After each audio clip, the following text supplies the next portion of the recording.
Hey guys, Aaron here. Today we're going to be replacing the rear differential in the Nissan Titan years 2004 through 2015. Overall, the job's not too difficult. However, there are some tips and tricks I want to show you along the way. Before we begin, let's go over the parts and tools we're going to need to get the job done. All right, so we'll be needing a 10mm socket, a 12, 17, and 19mm socket. We'll need a small pick. Going to be using some needle nose pliers. I like using the vice grips just because they hold the springs pretty well on the parking brake shoes. You're gonna need a 17mm open end wrench and a 15mm open end wrench. Also gonna be using my 1/2-inch impact. Gonna need a breaker bar and a torque wrench. Of course, we're gonna need a rear differential assembly from a Titan, whether it's new or used or rebuilt. I went ahead and pulled this one out of a wrecked Titan that we have here at work, so I know it's a good unit and a good match for this truck. Now, one thing to note is that the axles that came in trucks 2008 and newer have a little bit better of an axle bearing and seal design. Nissan had some problems with the earlier Titans having axle seal issues. Make sure that the vent on the axle, which is located right here, is good and clear and free of any blockages. There is a vent mod video that I posted to where you can actually install a barbed fitting and some hose to make a better vent for your axle. If that vent is clogged, then you will have pressure building up when the differential gets warm, and you will blow an axle seal, or your axle seal will start to leak onto your backing plate of your differential. Also, it's important to find out what gear ratio you have. There's 2 gear ratios that came in these trucks, 297 and 336. So if you have a 4-wheel drive model, make sure you definitely get the correct ratio for your truck, or else you won't be able to use 4-wheel drive and you could damage your transfer case. All right, so the first thing we'll be doing is removing the brakes and rotor from this vehicle. We're gonna be using a 10mm open end wrench or socket on the 2 screws that hold the caliper on. You're gonna depress this little top spring here, pull the caliper off, and then we can take the rotor off.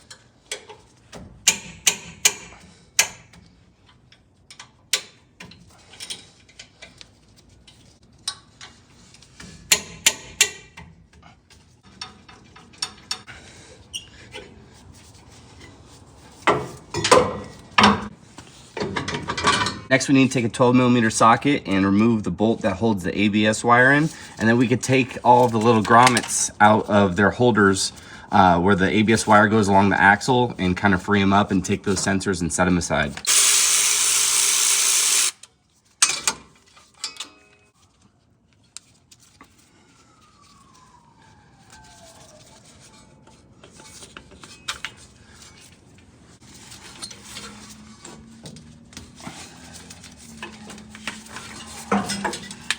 Next, we need to go ahead and remove our parking brake cable. It's attached to the differential in a couple places. The driver's side is as well. There's a couple bolts that hold it down to the differential. And then what we need to do is take our parking brake shoes off.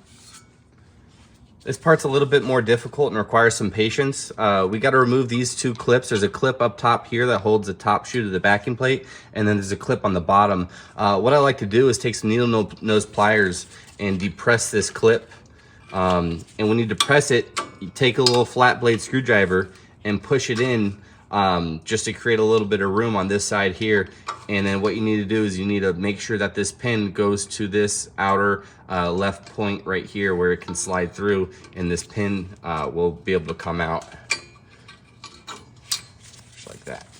Careful not to damage these because we'll need to reuse them on our new axle.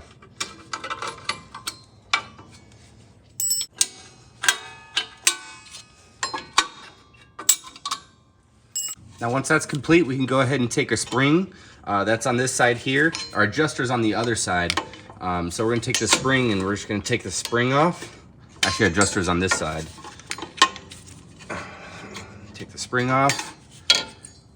Then we can take our adjuster. Take our parking brakes off. I like to take them both off kind of at the same time.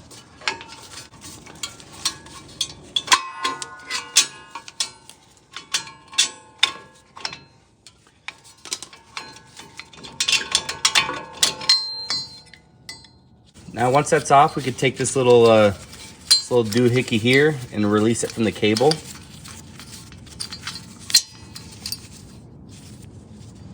Now we can take our 15mm wrench and we can remove the single bolt that holds the cable to the axle.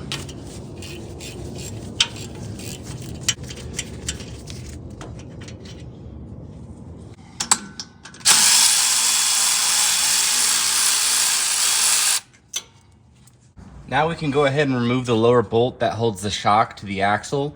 You don't need to completely remove the shock from the vehicle. If you want, you can, but loosening the top bolt and removing the bottom bolt allows the shock to kind of swing aside.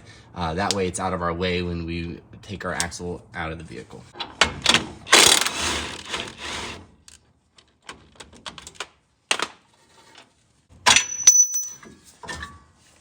Now, one thing to mention here is that the 08 newer trucks have 2 brake lines that come down from the frame to the axle, as where the older Titans only have 1. So we'll need to swap these brake lines over. However, we'll do that when the differential is out of the vehicle. It'll be a little bit easier to do that. All right, so moving over to the driver's side, pretty much got the same thing going on with our parking brake, our shock, and our ABS wire. And then we have where the brake lines come down to the axle on this side here. We're gonna be removing the little cover that goes over the brake lines with a 10mm socket.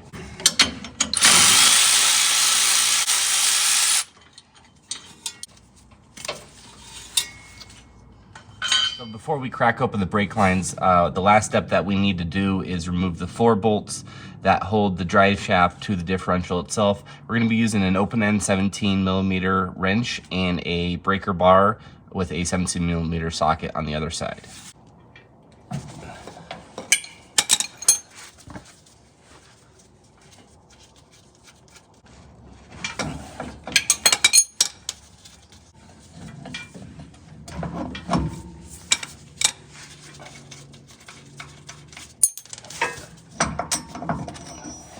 All right, now with the drive shaft disconnected, we can go ahead and remove the lines from the frame. There's a little C-clip that holds each line in. I'm gonna be removing that with needle nose pliers, but first with the 10mm open-end wrench, we need to crack the lines open and remove the top steel lines from the fitting, and then we can go ahead and drop our differential after that.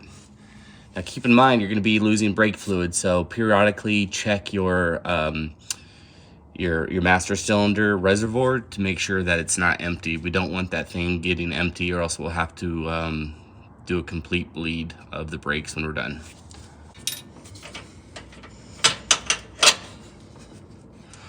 All right, now we're ready to remove the U-bolts with a 19mm socket to hold the axle to the leaf spring. I have a floor jack under the axle supporting it. If you have a helper to help you kind of lower the axle, that definitely helps, because probably is going to fall down a little bit on you, but no big issue there. I do have jack stands underneath the frame just in front of the axle. There's actually an arrow on the frame where you should put those just to stabilize the vehicle. So let's go ahead and take our impact and remove these nuts.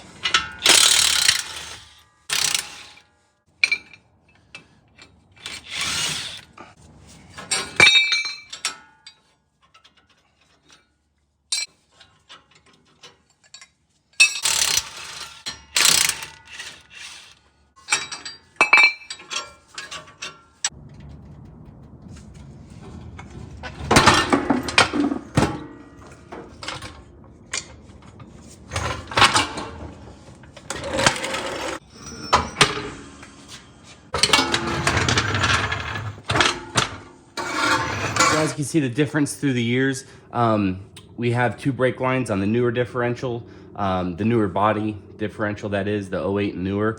The older differential only has 1 brake line and kind of a junction or a T on the driver's side. So we'll be swapping these our brake lines off of our old differential onto our good differential before we install it.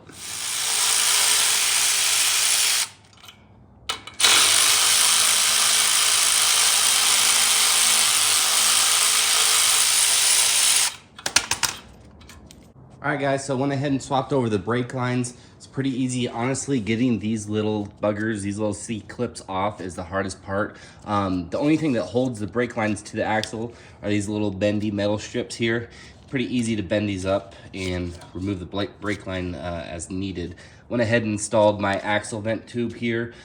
This is just a barbed fitting, and I have a video on how to install this. I'll include that in a link in the description for the parts and everything that's needed. And we're gonna route this up into the frame just to make sure that the differential has a proper vent. So with our brakes on, let's go ahead and throw this back into the vehicle.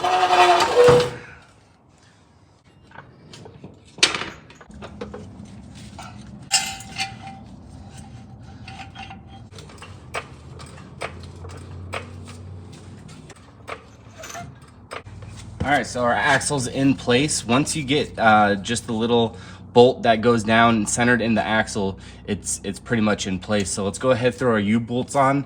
We're gonna torque them really good with the impact, and then it's pretty much reverse procedure from there.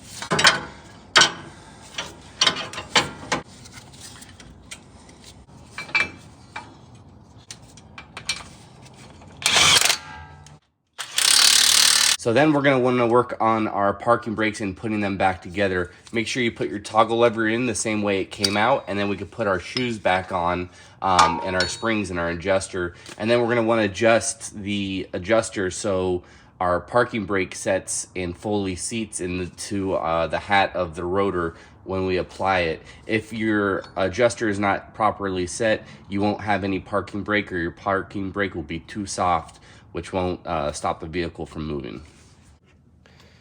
If you need help putting your parking brakes back together, I actually have a pretty lengthy video on how to do so and how to properly set them up. I'll include that in a link in the description in case you get stuck or need some help putting these back together.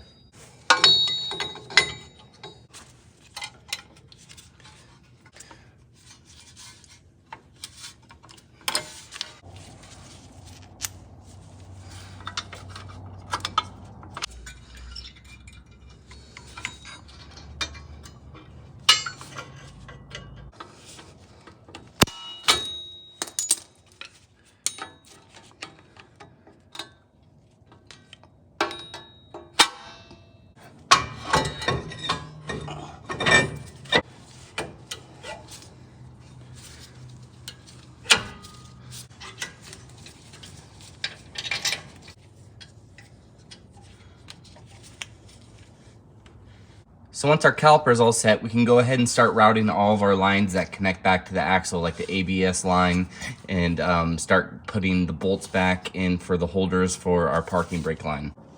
Next, we can go ahead and put the bolts back that go from our drive shaft to our differential, and we want to torque those down to 70 foot-pounds. And it's super important to check the torque on the U-bolts as well. The nuts on the U-bolts need to be torqued down to 89 foot-pounds. So now we need to go ahead and bleed the brakes before we throw the wheels on. Gonna be using a 10mm open end wrench to open up the bleed screw. And I'm gonna be using my pneumatic bleeder to get all the air out.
So that pretty much wraps it up for this video. Thanks for watching. Hope you learned something. If you have any questions or comments, feel free to leave something down in the comment section, and make sure to check out the links in the description for the parts and tools I used during this video. Thanks again as always, guys. See you next time.